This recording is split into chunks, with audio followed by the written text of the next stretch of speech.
¿Qué tal? ¿Cómo les va? Muy bienvenidos a esta edición de martes, comenzando un nuevo noticiero con lo que hay que saber. En este momento, cuando faltan algunos minutitos para las 6 de la tarde, estamos comenzando algunos minutos antes para hacer el recorrido, la agenda periodística, y enseguida, en unos minutos nada más, no se pierdan este video, esta presentación virtual que se va a hacer en el marco de una charla desde el INTA en General Villegas. Así que allí va a estar el ingeniero agrónomo Daniel Méndez para contarles a las 7 de la tarde a través de YouTube una comunicación espectacular en vivo para que haya una interacción también con todos los que vayan a escuchar este tema de los verdeos de invierno. Va a ser muy interesante. Así que enseguida nada más nos va a estar contando cuáles son los conceptos básicos, los pilares fundamentales sobre los cuales se va a basar para hacer esta charla virtual, que como muchas otras charlas, en este caso están siendo de manera virtual, donde también se va a hacer hincapié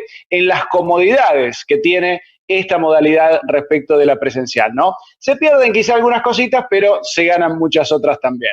Nos vamos a la ciudad de Buenos Aires con algunos datos meteorológicos también. A esta hora, 8 grados la temperatura, la humedad 68%, el viento a 27 kilómetros por hora. Un cielo bastante cubierto en este martes, pero que va a estar con cielo parcialmente nublado durante esta semana, incluido el fin de semana. Las temperaturas irán entre los 5 y los 16 grados. Estas serán las temperaturas extremas y, por supuesto, habrá esta amplitud térmica, por lo menos hasta el domingo. En la semana que viene también se prevé una semana con cielo parcialmente nublado y quizás alguno de esos días esté despejado. Bueno, algunos de los temas importantes también que tienen que ver con la agenda periodística de hoy. Daniel Goyan, ustedes saben, el titular de la cartera de salud de la provincia de Buenos Aires, Daniel Goyan, advirtió otra vez que si liberan el AMBA, estallan Córdoba y Rosario.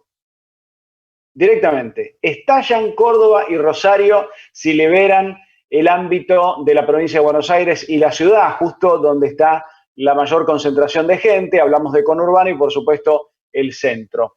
El ministro de Salud alertó sobre las consecuencias que podría tener el levantamiento de la cuarentena y sostuvo que lo ideal es mantener una estrategia consensuada con la ciudad. Y así está pasando, por lo menos hasta el 17. Después la cosa se va a desdoblar y ya se está hablando de que vuelvan los runners, de abrir, incluso, te digo, hasta peluquerías. Y otro tema, te digo, otro punto, peluquerías y familia. Estos van a ser los permitidos de la ciudad para después del 17 de julio, momento en que termine esta fase por lo menos más estricta de la cuarentena, y están avanzando para flexibilizar entonces el aislamiento. Uno de los detalles que han llamado la atención y que ha sido recibido con muchísimo beneplácito por las familias en general es la posibilidad de que se permitan finalmente los encuentros familiares, aunque reducidos, por supuesto, ¿no? Y protocolizados con distanciamiento social.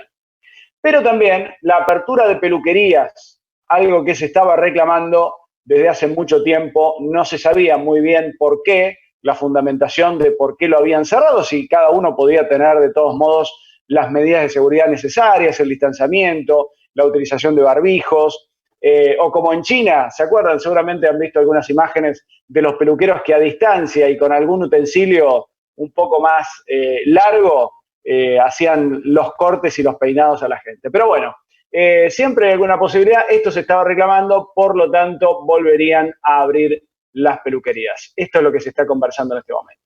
Hablando de coronavirus, en Mar del Plata se registró un récord de casos a pocos días de abrir bares y actividades.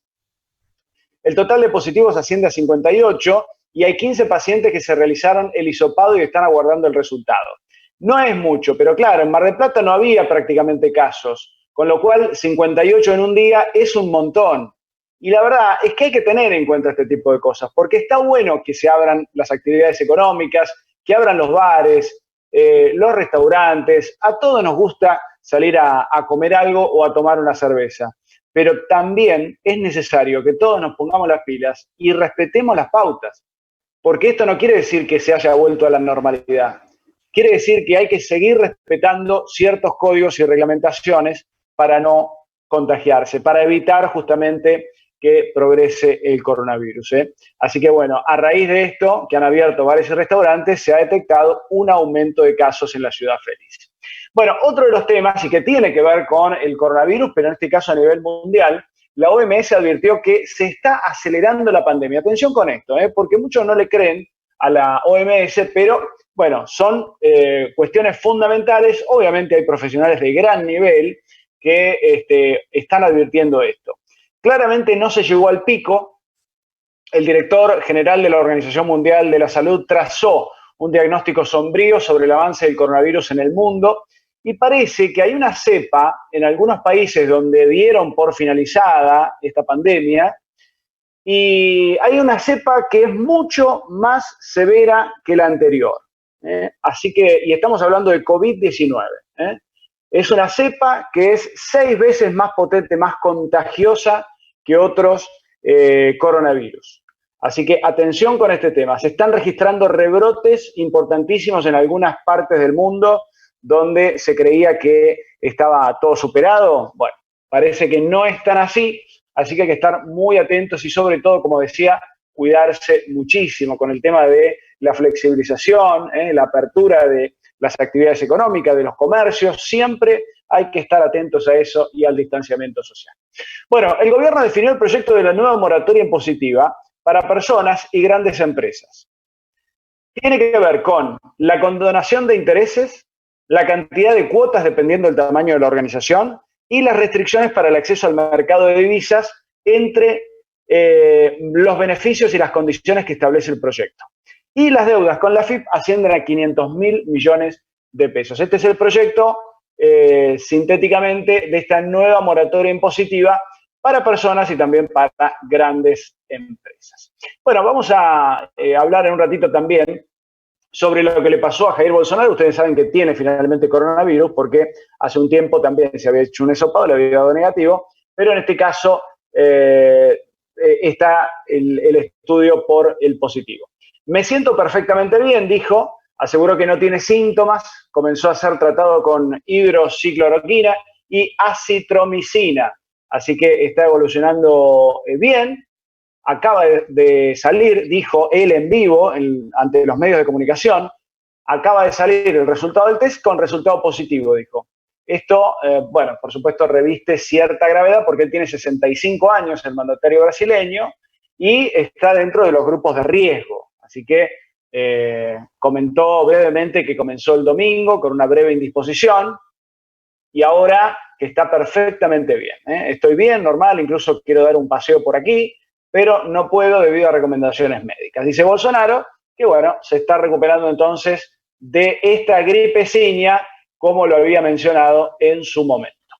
Y Mauricio Macri finalmente va a reaparecer ante el público en una conferencia virtual después de 4 meses de silencio. No había dicho una palabra Mauricio Macri en este tiempo. Ahora mantuvo una conversación con Álvaro Vargas Llosa en el marco del ciclo La Otra Mirada, la actividad que fue grabada la semana pasada y va a salir a la luz este miércoles. Es decir, la comunicación no se va a hacer ni mucho menos en vivo, sino que es grabada y con varios días de anterioridad. Así que esto va a poder verse a través de las redes sociales y, por supuesto, a conocer un poco qué es lo que piensa el exmandatario sobre toda esta situación que se da en Argentina. No me quiero demorar más, lo quiero presentar al ingeniero agrónomo Daniel Méndez del INTA General Villegas, como te contaba, con estas charlas virtuales por los verdeos de invierno, que se va a hacer dentro de un ratito, nada más en 1 hora, en 55 minutos, a través de YouTube. Le damos la bienvenida para que nos cuente más.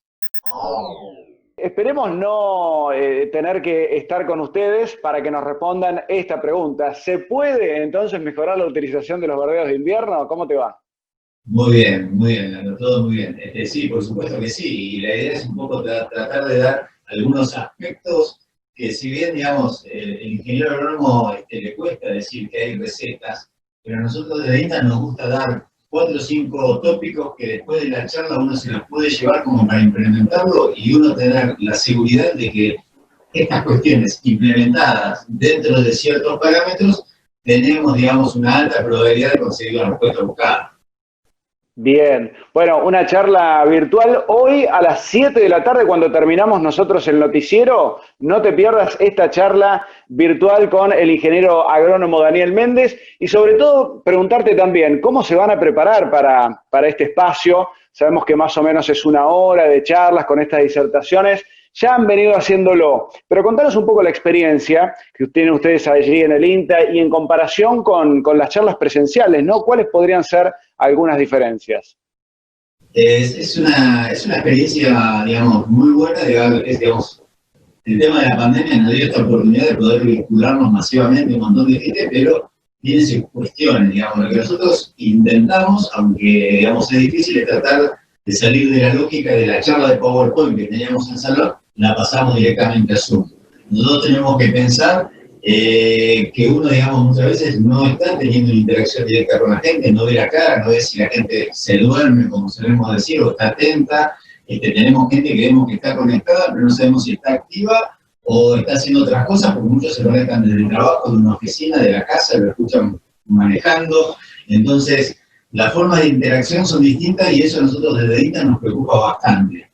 Yo concretamente en el caso de esta tarde tengo previsto hacer dos preguntas donde la idea es lograr la interacción con la gente a través de la pregunta, digamos, en tiempo real, que la gente pueda acceder y no ver la respuesta proyectada sobre la diapositiva que vamos a estar transmitiendo. Porque, digamos, eso, digamos, es todo un desafío. Es decir, a nosotros como institución que trabaja en investigación, nos interesa saber que el mensaje llegue, pero para poder saber nosotros tenemos que tener algún mecanismo que nos permite tener un cable a tierra de cómo está llegando o no ese mensaje. Entonces, nosotros en estas modalidades, la única opción que tenemos es ver a la gente que está conectada, lo cual no indica mucho. Después también tenemos otra instancia, que es el tipo de preguntas que hacen, ver, digamos, la cantidad del total de asistentes, cuánta gente pregunta o no pregunta, el tipo de preguntas que hace, si verdaderamente si el mensaje se captó o no. Y muchas veces lo que ocurre es que hay gente que realmente, como pasa con otras plataformas, por ejemplo, para ver series o videos, que uno tiene que tratar de buscar un atractivo, que es la interacción, para que la gente tenga algún beneficio, por llamarlo de alguna manera, para verlo en tiempo real. Porque si no, para muchos es más cómodo por ahí, no sé, guardar 2 o 3 eventos de esto y decir, bueno, los veo el sábado de la mañana todos juntos. ¿Para qué me voy a estar conectando, desparramando mi tiempo, entre comillas, aumentando mi ineficiencia, teniendo 3 Zoom desparramados a lo largo de la semana? Me siento el sábado, a la tarde, a la noche, me tomo algo, alcohólico sobre todo, y los miro en mi casa. Entonces, eso también es un desafío, ¿eh? ¿Cómo podemos generar instancias para que haya un plus? Porque la gente lo vea de manera directa y no en diferido, por llamarlo, como se decía en la televisión. Así que en eso estamos trabajando, pero estamos aprendiendo, digamos, sobre la marcha, como suele decirse. Está muy bien. Bueno, todos, ¿no? Me parece que a todos nos pasa esto de ir aprendiendo sobre lo que va sucediendo. Y claro, una alternativa es el on demand, ¿no? Donde vos grabás videos, los subís y que después podés ir seguramente viéndolos y demás. Pero este plus que tiene el vivo de ida y vuelta está muy bien, ¿eh? Está muy bien. Ahora, seguramente hay una diferencia, porque como vos decías, desde el punto de vista de la agilidad, de la dinámica, está bueno utilizar varios recursos, ¿no? Las filminas, como alguien dice por ahí, qué sé yo, imágenes, fotos, videos, pero ustedes están trabajando con el suelo, hoy principalmente en el día del suelo, ¿no? Del cuidado. Pero lo cierto es que van a hablar de verdeos, de pasturas, y bueno, seguramente hay una diferencia con respecto a las presenciales, esas charlas que se dan donde uno ve también los materiales sobre los que se trabaja. ¿Hay algún impedimento para avanzar sobre estas cuestiones, siendo que no es presencial? No, estamos trabajando, digamos, no por ejemplo en el ciclo de hoy a la tarde, digamos, uno lo que va a intentar hacer es tratar de dar como le decía, algunas recetas de manejo que garantice cierto éxito, para lo cual tenemos mucha información de campo y la idea es mostrarlo de la manera más gráfica como para que sea, digamos, más adoptable, o sea adoptable más fácilmente. Para otras instancias, nosotros tenemos previsto por ahí organizar un mix donde parte de la charla, digamos, técnica, como usando las filminas, como bien vos dijiste, sea acompañado por alguna imagen de archivo o de edición de video donde se pueda estar mostrando en directo o diferido, digamos, algunas cuestiones que no hay otra manera que verlas en el campo. Pero eso la idea es trabajarlo, por lo que decís vos, es decir, cada tema es como que tiene su audiencia y su manera de transmitirlo. Entonces, no puede ser, como dijo uno, milanesas para todos, sino que tenemos que tratar de ir buscando, en función del tema, cuál es la mejor herramienta disponible para poder transmitir ese mensaje. Ahí está, milanesas con condimentos y aquellos que no les gusta también, y los que van sin sal. Bueno, ¿a quiénes van dirigidas justamente estas conferencias y quiénes se pueden sumar también, Daniel? No, nosotros lo que hemos logrado es, digamos, por ahí el Zoom tiene algunas limitaciones en cuanto a cantidad de gente, que eso es otra de las diferencias con las presenciales. Y cuando uno organizaba esta charla en Lincoln, uno espera que vengan aproximadamente tantas personas, que es de esa localidad más un radio de 150 o 200 kilómetros.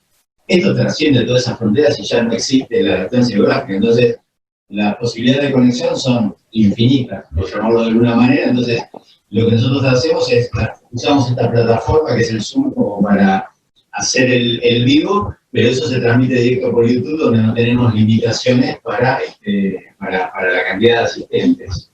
Perfecto. ¿Y tuvieron? Sí, termina, por favor, sí. No, tratamos de garantizar que haya un espacio interesante de preguntas, porque eso es lo que diferencia el vivo de on demand. Y después lo que hacemos es dejamos un tiempo abierto de aproximadamente una semana más, donde la gente puede seguir cargando sus preguntas y está el compromiso nuestro de responderlos a la mayor brevedad posible. ¿Tuvieron esa sorpresa positiva respecto de la cantidad de gente que antes quizás participaba en una charla presencial y que ahora se ha sumado a través de las redes? ¿O más o menos siempre se mantiene la misma gente? No. Por eso, el INTA tiene varios tipos de eventos, pero yo te diría que en eventos así, digamos, de carácter más local, generalmente la asistencia presencial era de 50, 60, 70, 80 personas. Usando estas redes, generalmente no bajan de 250, 300 personas. Así que desde ese punto Qué bueno, ¿no? Es una alternativa interesante, ¿no? Es muy importante que se difundan los conocimientos permanentemente, sobre todo en lo que hace a la producción, ¿no? ¿Cómo ven ustedes que los destinatarios de todas estas charlas, interactúan, van aprendiendo y captan todas estas novedades y los conceptos que se van vertiendo a lo largo y ancho del país? Sí, nosotros vemos que muchas veces la respuesta ocurre inmediatamente después del evento y también tiene como una especie de desfasaje, es decir, al quedar colgados en sitios que, digamos, eran cosas que antes las podíamos hacer pero no las hacíamos. Eso es la realidad, digamos, de colgar contenidos o la charla que se hacía presencial, poder mantenerlo en la nube, como se dice, era algo que se hacía pero no teníamos mucho ese hábito. Hoy es prácticamente todas las charlas se hacen de esta manera, entonces nosotros vemos una charla que el día del evento hay 300, 400 personas conectadas, después a lo largo de la semana capaz que lo terminan viendo a más de 2.000, 3.000 personas. Entonces ahí, por el tipo de preguntas, por los contactos que tienen con nosotros, nos damos cuenta si verdaderamente el tema aprendió o no, y cuáles son los puntos que quedaron más flojos, o de cuáles son las inquietudes que tienen los productores o asesores como para reabastecernos a nosotros en cuanto a nuestra línea de trabajo. Ahí ves que hay mucha avidez, seguramente por el conocimiento, por avanzar, por interiorizarse en muchos conceptos y en muchos temas. Y que en general a veces hay algunas imposibilidades de acceder cuando es presencial, de hacerse llegar hasta allí, porque son muchos kilómetros además. Así que bueno, esta es la posibilidad de conocer un mundo nuevo. No solamente los conceptos que ustedes vierten, sino también la tecnología que nos permite quizás juntarnos un poco más, ¿no? Y ser cada vez más. Así que estas son las bondades de la tecnología y como herramientas hay que saber aprovecharlas, ¿no, Daniel? Y son cosas que vinieron para quedarse, es decir, de todas estas enseñanzas que nos deja la pandemia, esta es una. O sea, uno muchas veces, para poder asistir a una charla como la que yo te dije, tenías que hacer, no sé, 100, 150 kilómetros, que eso puesto en tiempo, son 3, 4 horas de viaje, más la charla, son 5 o 6 horas de viaje, más el gasto. con lo cual la gente se ha acostumbrado a que esto se puede participar de otra manera, y me parece que vino para quedarse. Bien, 2 o 3 conceptos así importantes, fuertes que va a haber entonces en esta charla en un rato nada más. Bueno, el primero que, digamos, ya estamos por ahí medio pasado de tiempo, es que los verdeos que tienen, digamos, la denominación de que son recursos caros, nosotros vamos a demostrar cómo manejando 5 prácticas que pasan por la fecha de ciclo y dirección del material, por la fertilización, el encadenamiento de verdeos, y la utilización, ¿no? Todo lo referido al sistema de pastoreo y el ajuste de la carga y suplementación, que permiten transformar un recurso que es caro en un recurso mucho más rentable desde el punto técnico y económico. Esto se traduce en retorno por peso o dólar invertido y en la mejora en el margen bruto, que puede llegar hasta un 30-40% con respecto a un verdeo hecho en condiciones tradicionales. Perfecto. Bueno, invítalos vos entonces, Daniel, a todos a que se sumen, hora y lugar, momento del encuentro y link del encuentro. ¿Cómo hacen? Perfecto. Hoy a las 19 horas tienen que entrar en la página de YouTube de INTA Villegas, ponen YouTube INTA Villegas en cualquier navegador, y ahí a partir de las 19 horas se podrán conectar, y durante 1 hora vamos a poder compartir algunas experiencias de INTA Villegas y básicamente poder interactuar con todos aquellos que están motivados, digamos, para mejorar su utilización de verdeos. Muchísimas gracias, Daniel. Un fuerte abrazo y muchos éxitos, ¿eh?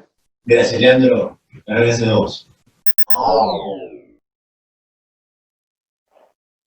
Muy bien, muchísimas gracias entonces a Daniel, y vamos a estar ahí prendidos a la hora 19 a escuchar esta charla virtual, entre otras tantas. Bien, vamos a presentar ahora las proyecciones climáticas en todo el país con el agroclima aquí en nuestra pantalla.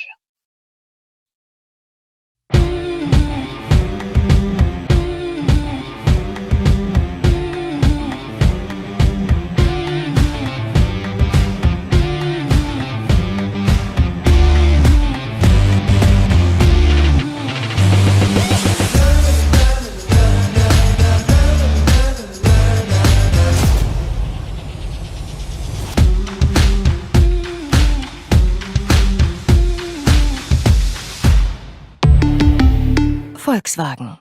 Hay un equipo que está acá, que cuando más lo necesitas, estés donde estés, vayas donde vayas, está siempre cerca tuyo. Yo soy de ese equipo. Asegúrate en la segunda, donde lo primero sos vos.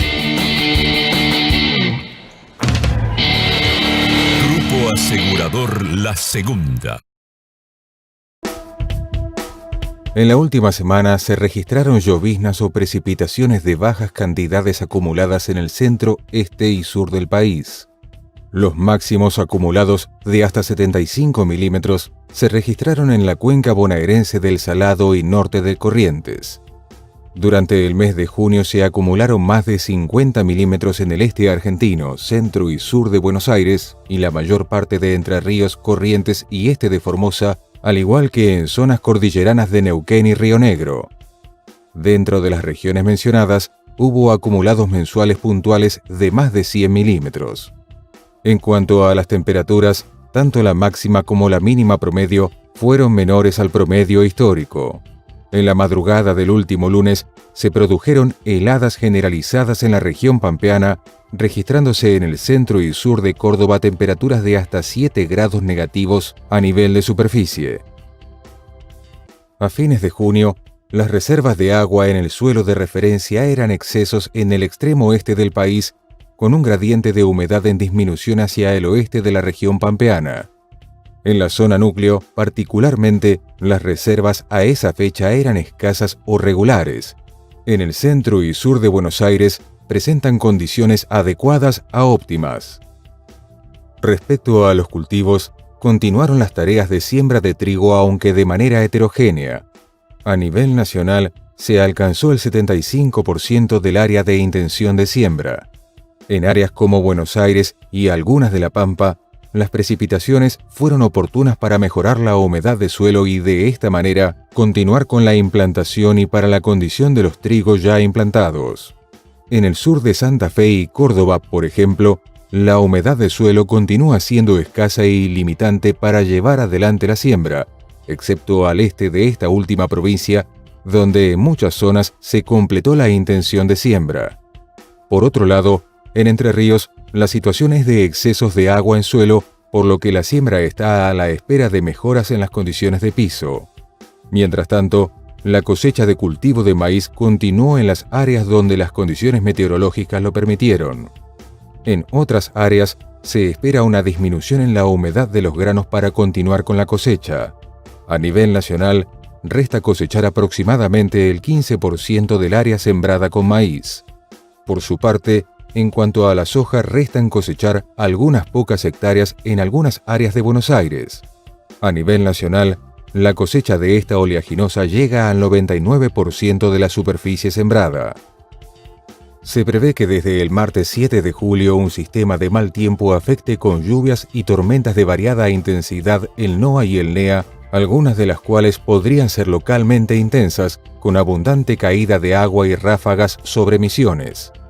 El miércoles 8 aún se registraría tiempo inestable sobre el litoral, y sobre el centro y oeste del país ingresaría una masa de aire más fría, acompañada por disminución de la nubosidad y probabilidad de heladas de variada intensidad. Algunas podrían ser localmente intensas sobre Buenos Aires. Desde el miércoles 8 al viernes 9 sobre el sur de Buenos Aires se espera el pasaje de otro sistema de mal tiempo que provocaría nubosidad variable, vientos moderados del sector norte que rotarán al sudoeste y tiempo inestable con probabilidad de lluvias y chaparrones aislados. En tanto, continuaría el ingreso de aire polar durante el jueves 9 sobre el resto del centro y norte del país y se registrarían heladas de variada intensidad. Hacia el sábado 11 se prevé otra irrupción de aire polar acompañado por vientos moderados del sector sur, probabilidad de algunas lluvias y chaparrones sobre el sur de la región pampeana y marcado descenso de las temperaturas. El domingo 12 se registrarían heladas generalizadas sobre el centro y parte del norte argentino.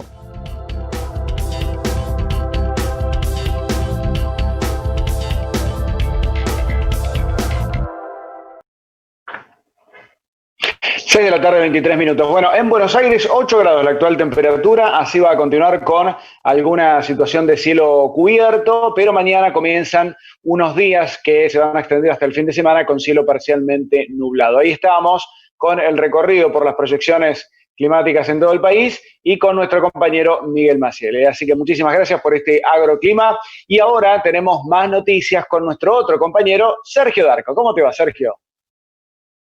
Seguimos con más información y en la provincia de Salta presentaron una nueva edición del programa de posicionamiento de vinos de altura.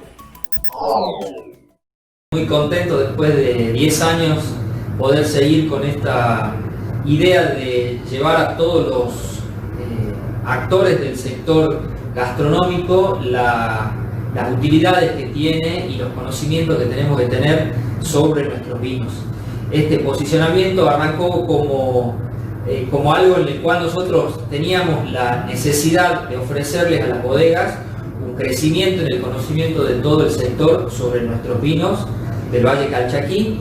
Así que a pesar de que este año vamos a tener distintas formas de comunicación, estamos convencidos de que va a seguir siendo una apuesta importante tanto desde el Ministerio como de la parte privada para que las bodegas sigan siendo reconocidas en nuestra provincia, que estos actores principales del sector gastronómico tengan mayor cantidad de conocimientos y por lo tanto lleguemos con mayor eficiencia al consumidor final, que en definitiva es el que opta por cada una de las botellas de nuestros vinos que son reconocidos a nivel nacional y a nivel internacional.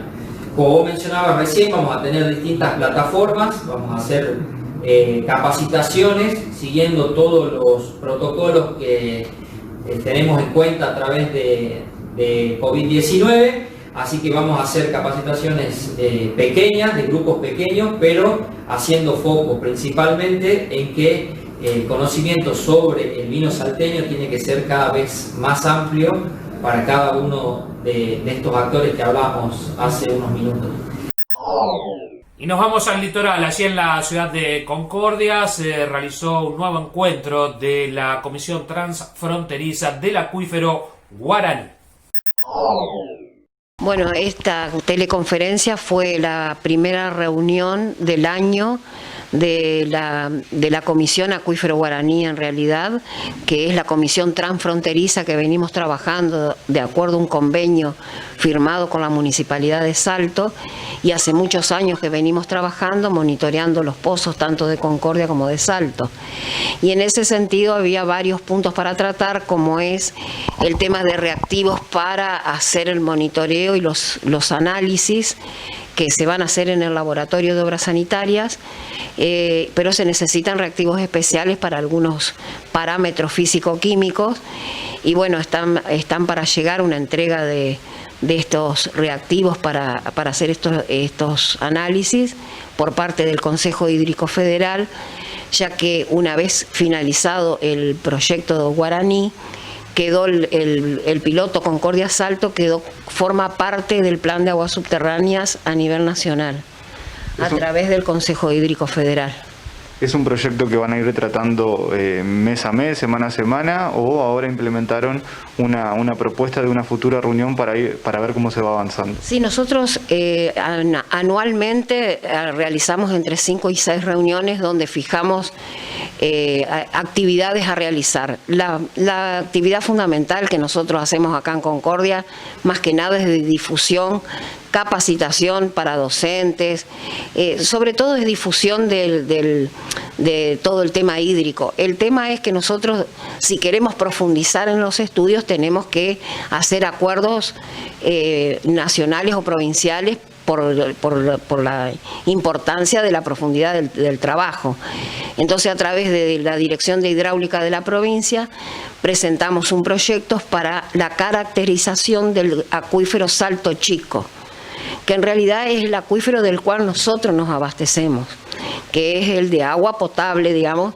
En ese sentido tenemos los casos de las perforaciones que se realizaron en Colonia Roca, que son del acuífero Salto Chico, y también son los pozos arroceros y arandaneros que se utilizan para riego. Pero la idea que nosotros debemos conocer ese acuífero para saber cómo funciona, qué cantidad de agua tiene, cuánto. O sea, lo que tenemos que saber es cuánta agua tenemos y cuánta sacamos. Fundamentalmente eso, y hacer un registro de pozos. En función a eso vamos caminando, digamos. En tanto, en la provincia de Buenos Aires se intensifican los operativos de control de precios, tanto en supermercados como en los mayoristas. Nosotros estamos haciendo el control de precios de acuerdo a las declaraciones juradas de los distintos comercios, las declaraciones juradas que han presentado las distintas firmas al SEPA, que es el Sistema Electrónico de Publicidad de Precios Argentinos, y controlando que se mantenga siempre la diferencia. Gratamente, desde que se están haciendo los controles, se intensificaron aún más.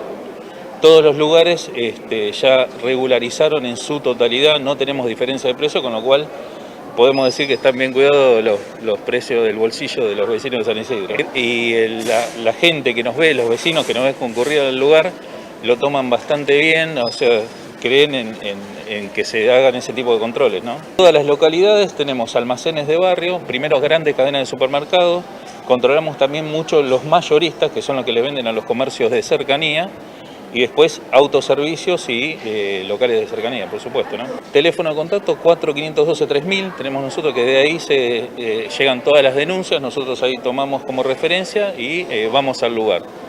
Generalmente estamos tenemos un control de más de 200 comercios que se hacen actas de verificación, donde los lugares que están bien también se le elabora un acta de comprobación para que le quede constancia que esos precios de ese lugar se controló y los precios estaban bien.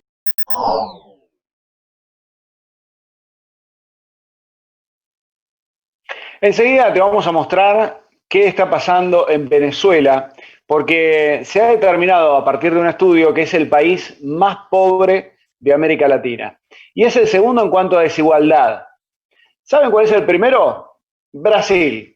Allí nos vamos, a Río de Janeiro, puntualmente a las playas de Copacabana. Primero para repasar un poco, para estar con algunas imágenes en vivo de este hermoso lugar, fantástico lugar, como estas playas de Copacabana, pero donde pasan cosas, como quien diría, porque más allá de que es el país más desigual de América Latina, por un tema de distribución del ingreso, la noticia de hoy fue que Jair Bolsonaro tiene coronavirus, pero él dijo, me siento perfectamente bien. Atención con esto, lo están tratando, pero de todos modos se siente muy bien. Comenzó el domingo con una breve indisposición. Aseguró que ahora se siente muy bien, estoy normal, incluso quiero dar un paseo, dijo, pero no puedo debido a recomendaciones médicas. Durante los últimos meses, el presidente brasileño, uno de los más escépticos del mundo sobre la gravedad del coronavirus, ha desafiado casi a diario a la pandemia. Llegó a calificar al COVID-19 como una gripecita, circulando por las calles en plena cuarentena, yendo a los actos públicos, sin ningún tipo de máscara preceptiva, abrazando y besando a los partidarios sin ningún tipo de cuidado, y por supuesto con el desdén permanente hacia la enfermedad. Confieso, dijo, que creí haberlo contraído hace unos meses atrás, pero no esperaba que esto hubiera ocurrido conmigo, dijo Bolsonaro, quien ha cancelado su agenda para los próximos días y va a permanecer en cuarentena en su casa. Pero también aclaró que no sabe estar parado, por lo que va a seguir despachando mediante videoconferencias. Bolsonaro dijo más de una vez que sus antecedentes como atleta lo protegerían del virus y que no sería más que una gripecita si lo contrajera. Bueno, también dijo repetidamente que no hay forma de evitar que el 70% de la población caiga enferma de COVID y que las medidas de las autoridades locales para cerrar la actividad económica en la última instancia causarían más dificultades que permitir que el virus siga su curso. Y finalmente, si bien es necesario preocuparse con el virus, también es necesario cuidar la economía, dijo, y retomar cuanto antes sea posible las actividades productivas. Así que, bueno, allí están las declaraciones del propio Bolsonaro, que se acaba de conocer hoy que su diagnóstico dio positivo, así que bueno, lo está transitando de la mejor manera. Por más que tenga 65 años y sea un factor alto de riesgo por su edad, bueno, lo cierto es que dice que se siente bien, no tiene síntomas y estaremos atentos a esa noticia. Muy bien, momento ahora de la pausa en nuestra tarde aquí en Chakra TV. Ya estamos con más novedades.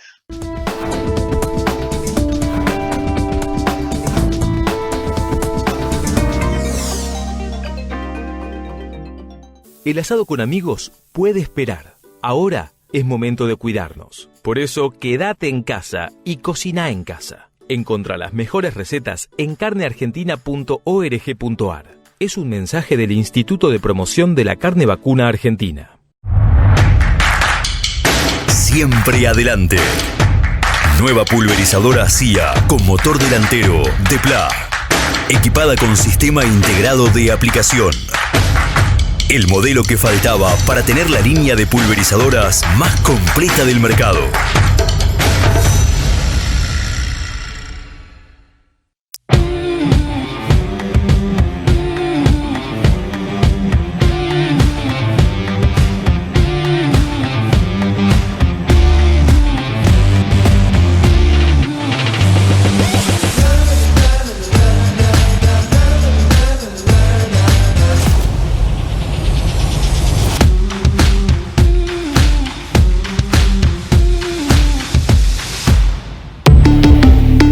Volkswagen.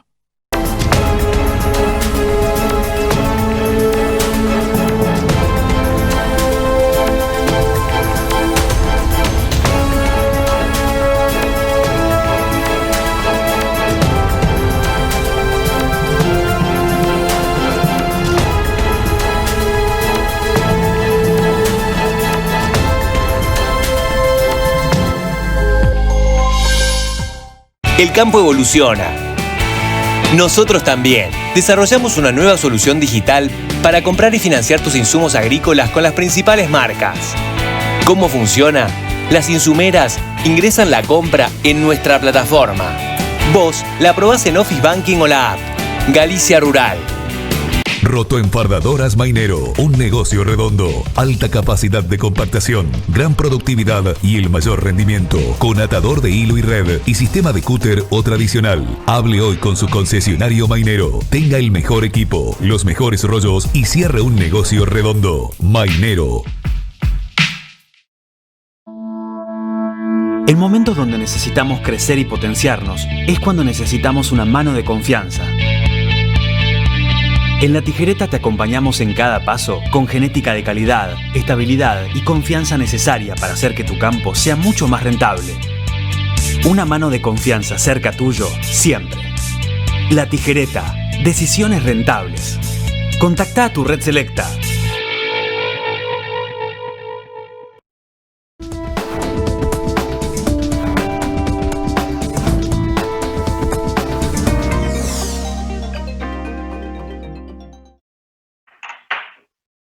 Seis de la tarde, 37 minutos. Vamos a avanzar con la información y vamos a poner en pantalla todo lo que concierne al cuidado del suelo. Atención con esto. Es clave para producir más alimentos con sustentabilidad. Fíjate.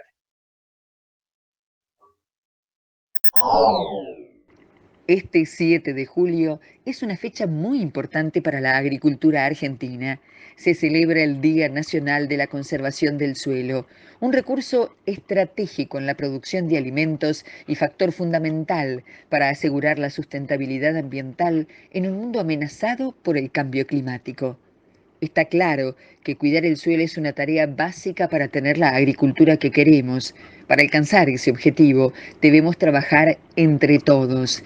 Desde Profértil, cada día invertimos para elaborar los mejores productos bajo estrictos estándares internacionales que ayudan a los productores argentinos a lograr la productividad y sustentabilidad que necesitan. Así lo puntualizó Mario Sufriti, gerente comercial de la compañía.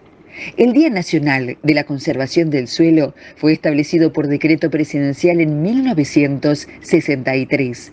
Fue en memoria del Dr. Hugh Bennett, creador del Servicio de Conservación de Suelos de Estados Unidos, quien recorrió la Argentina y formó a pioneros locales en agricultura sostenible.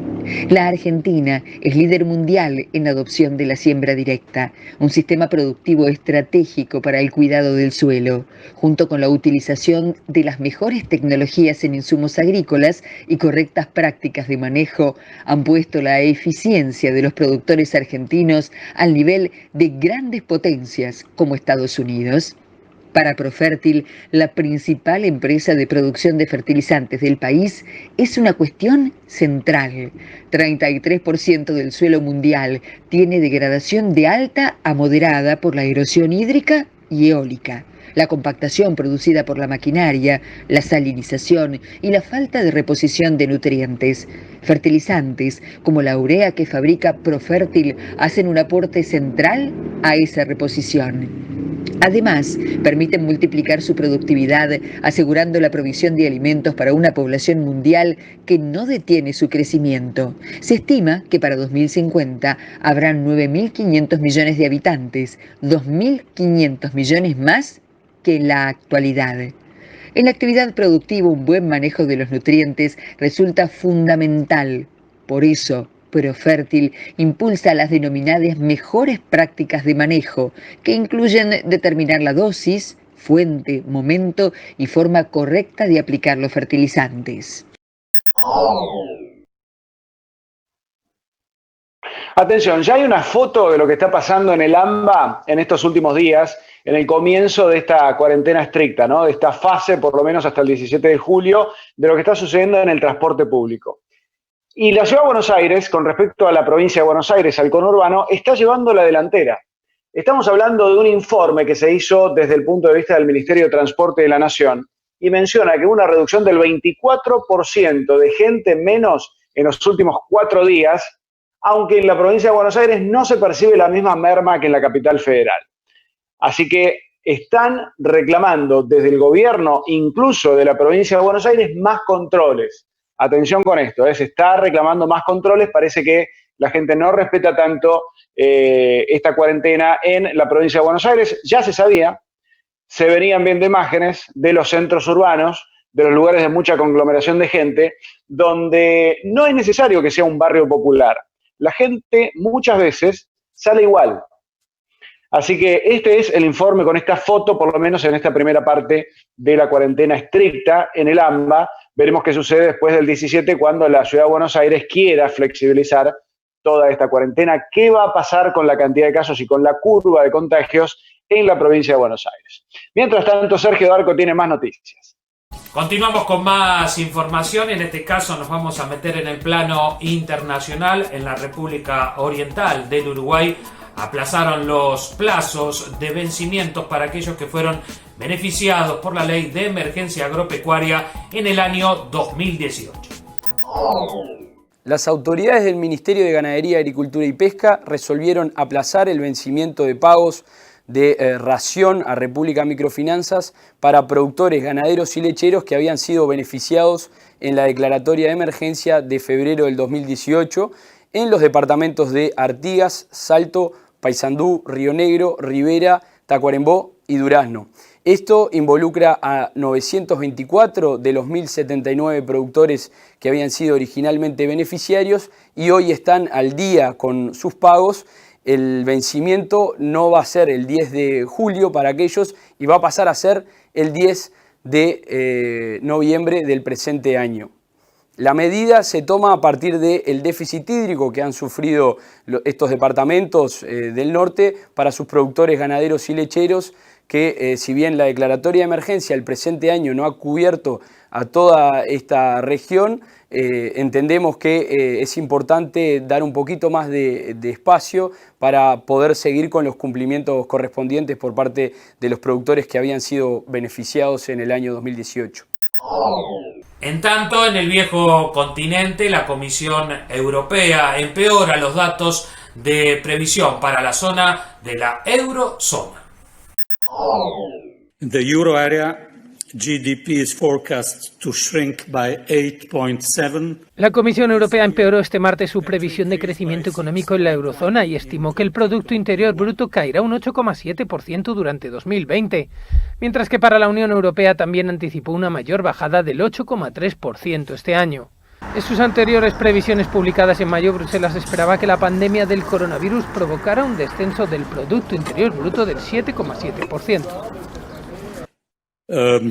Our summer forecast shows. Las previsiones de verano muestran que el camino de recuperación sigue plagado de incertidumbre. Tenemos algunos mensajes principales de las previsiones que les daré al inicio. Primero, la pandemia ha golpeado a la economía europea mucho más duro de lo previsto al inicio, aunque el rebote ya ha comenzado.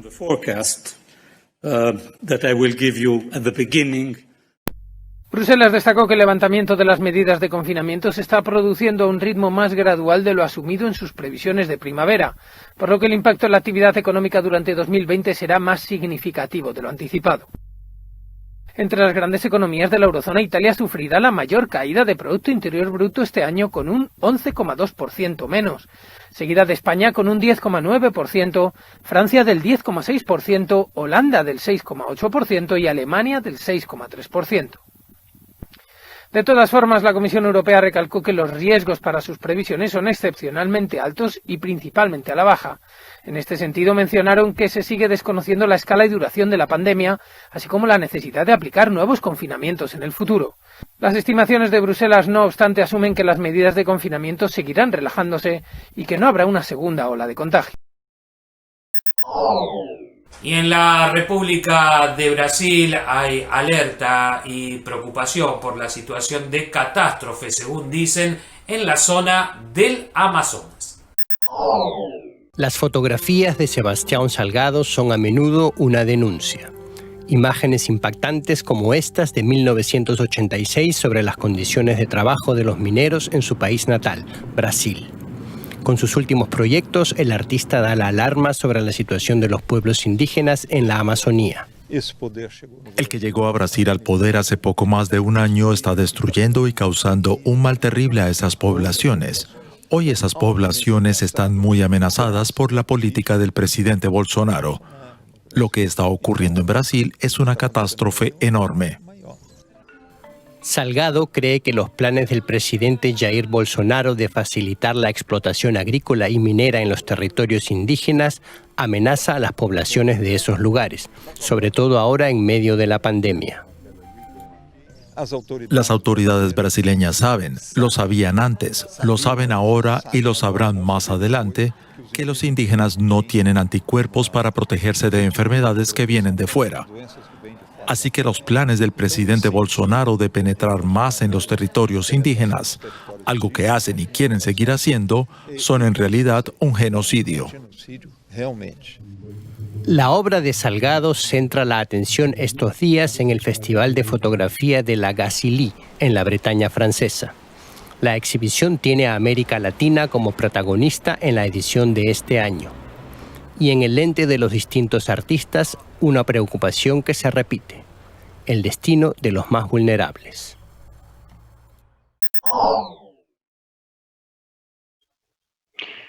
Bueno, breve dato. Recién hablábamos sobre la situación en el AMBA. En la provincia de Buenos Aires hay 3 hospitales en este momento que ya están colapsados. Están colmados, sobre todo las camas de terapia intensiva, por lo cual hay algunos pacientes que están siendo derivados a otros municipios. Esto está pasando ahora en la provincia de Buenos Aires con respecto al coronavirus. Y otro tema que tiene que ver con La Rioja, volvió a fase 1 en la cuarentena por el rebrote de casos. Atención para los riojanos. El gobernador Ricardo Quintel anunció que a partir de la medianoche del jueves, van a endurecer el aislamiento en la provincia. Hay un rebrote de coronavirus en La Rioja, por eso es que se vuelve a fase 1. Mientras tanto, ahora nos vamos al plano internacional y unas hermosas playas, todavía con sol en vivo, la imagen de las playas de Porlamar en Venezuela. Pero como todo tiene su costado también, no tan turístico, sino que más bien con una situación social tremenda allí en Venezuela. Vamos a contarles lo siguiente, algo le adelantábamos recién, ¿no? Hace un ratito, cuando hablábamos de este estudio de la Universidad Católica Andrés Bello, que ha presentado un informe titulado La pobreza en sus múltiples dimensiones, más allá de estas playas paradisíacas y realmente lugares maravillosos, hermosos que tiene, como su cultura también, ¿no? Venezuela, también está la antítesis, que es la pobreza y la destrucción de, sus instituciones, sobre todo, y por supuesto de su economía, sin lugar a dudas. El trabajo hace énfasis en las mediciones de la pobreza. El estudio señala que entre 2013 y 2019 se produjo una caída del 70% del PBI en Venezuela. Entre el 2013 y el 2019. No había coronavirus, Se produjo una caída del 70% del PBI en Venezuela y la inflación entre marzo del año pasado y marzo de este año, es decir, en 12 meses, la inflación fue de 3.365%. Y que el ingreso promedio diario es de 72 centavos de dólar. Estos son algunos de los datos que se desprenden de este informe. El aumento de la pobreza se debió al deterioro de los ingresos y el empeoramiento del empleo. Dice que Venezuela es el país más pobre de América Latina y el segundo más desigual de América Latina. ¿Cuál es el primero más desigual? Brasil, por un tema de ingresos. Fíjate vos cuánto es el ingreso mínimo por día que puede ir entre $1.90 y $3.20 por día. Los salarios no son más de $3.20 por día. Venezuela ha superado a Haití, históricamente considerado el más pobre de la región, ustedes se acuerdan, ¿no? Así como también a Guatemala, Bolivia y Ecuador, los ha superado enormemente. Ahora, en el caso de la desigualdad o la distribución de la riqueza, Venezuela solo es superada en este punto por Brasil. Los niveles de pobreza en Venezuela se comparan con los países más pobres del mundo y tienen mayor inestabilidad política, según dice este estudio. Lamentable, ¿no? Que se haya convertido en esta situación teniendo como objetivo quizás el turismo, teniendo las posibilidades de toda la riqueza que tiene Venezuela, como por ejemplo la imagen que estamos viendo en pantalla, ¿no? Todas las alternativas turísticas, el ingreso de dólares que necesita, más allá de que es un país petrolero, pero que también ha caído enormemente, incluso han tenido que importar combustible. Bueno, hablando un poco de lindos lugares y también turismo, vamos a poner en pantalla un informe sobre cómo va a ser el ecoturismo, las medidas que empiezan a tomar la gente que se encarga de todo esto, esta industria tan importante que ha caído muchísimo y que espera recuperarse en los próximos meses. Un informe que habla sobre Londres, sobre Dubái y sobre Italia. Mirá vos. La noticia del desconfinamiento progresivo en el Reino Unido fue bien recibida por algunos sectores, mientras que a otros les sigue preocupando. A partir del 4 de julio se permitirá abrir a los siguientes locales siempre y cuando sean seguros: hoteles, restaurantes, cafés, bares y pubs. Pero muchos negocios, incluso los que se encuentran en pleno centro de Londres, están viendo cómo funciona el negocio aplicando el distanciamiento social. Tendremos que aumentar el precio por cliente porque habrá que introducir más medidas: saneamiento, desinfección, menús de papel desechable, mascarilla para todos. Por lo tanto, va a ser un cargo asociado a que se cumpla el distanciamiento social. Así que no tengo ni idea, pero no va a ser bueno. Un grupo de restaurantes y otros negocios han comenzado una campaña para que zonas del Soho sean peatonales durante los meses de verano. Sin que sea peatonal, la mayoría de los negocios ni siquiera se molestarán en abrir, y puede que nunca lo hagan. Así que lo que tendremos será una ciudad fantasma, edificios tapiados sin gente que quiera divertirse, y tendremos que empezar desde cero. Si recuperamos el ambiente ocurrirán varias cosas. En primer lugar, devolveremos la vida a la zona. Segundo, devolveremos la vida a todos los pequeños negocios y nos dará esperanza. La gestión de la pandemia por parte del gobierno británico ha recibido muchas críticas y ha sido tachada de caótica. Personalmente, creo que reabrir el 4 de julio es una idea desorbitada. Todo lo demás se había hecho el lunes. El 4 de julio es sábado y sabemos que todo el mundo se volverá absolutamente loco y querrá salir. Será una paliza cuando en realidad, si empezásemos el lunes, podríamos comenzar poco a poco. Toda gran idea en un negocio necesita un impulso.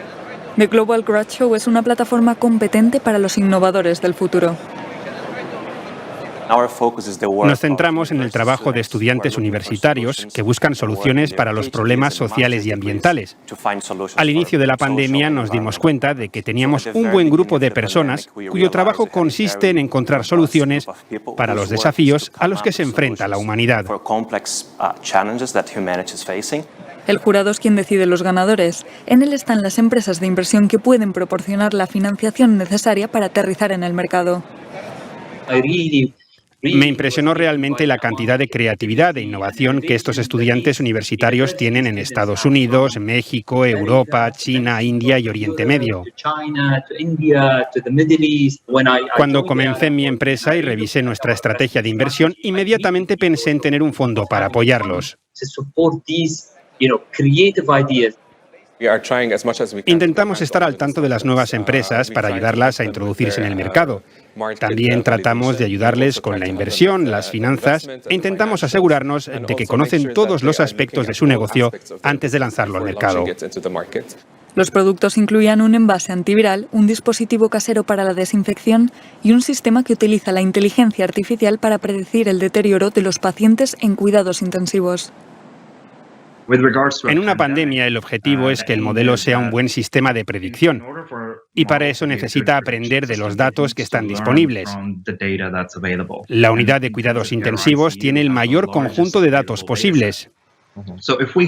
Teniendo en cuenta esta información sobre los pacientes que han sufrido una pandemia, podemos saber exactamente cómo afecta su condición fisiológica, con lo cual podemos predecirlo en el futuro. La razón por la que Dubái también es interesante se debe a sus avances en los registros médicos. Ha habido una iniciativa para que se utilicen los registros digitales electrónicos. Si bien la pandemia ha golpeado duramente algunos negocios, también ha impulsado otros a buscar soluciones comerciales para contrarrestar los efectos. La industria del turismo ha sido una de las más golpeadas por el coronavirus, especialmente en la Toscana, una de las regiones del norte de Italia.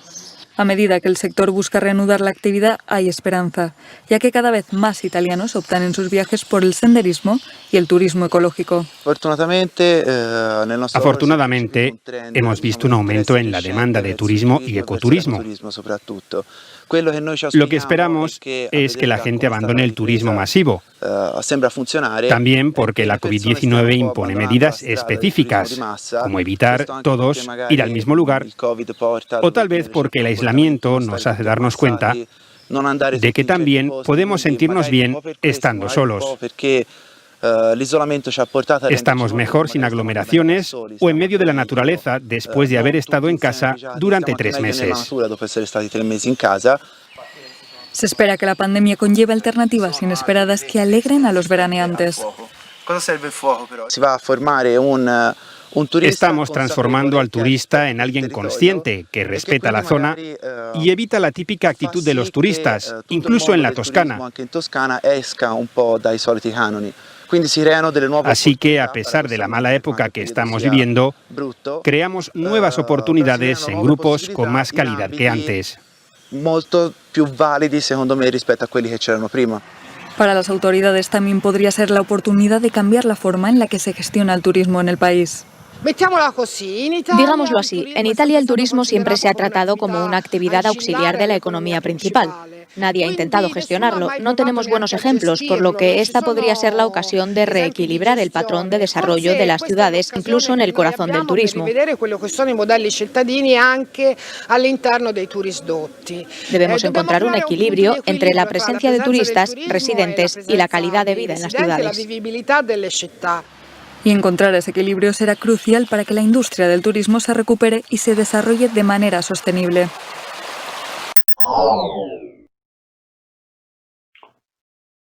Aquí estamos entonces, finalizando nuestra edición de hoy, martes. Muchas gracias por acompañarnos. Recuerden que a las 20 comienza este resumen con las noticias y todos nuestros compañeros. Mañana a las 9 tempranito, Karina Rodríguez, y nosotros volvemos a la hora 18 con toda la información. Muchas gracias, que estén muy bien.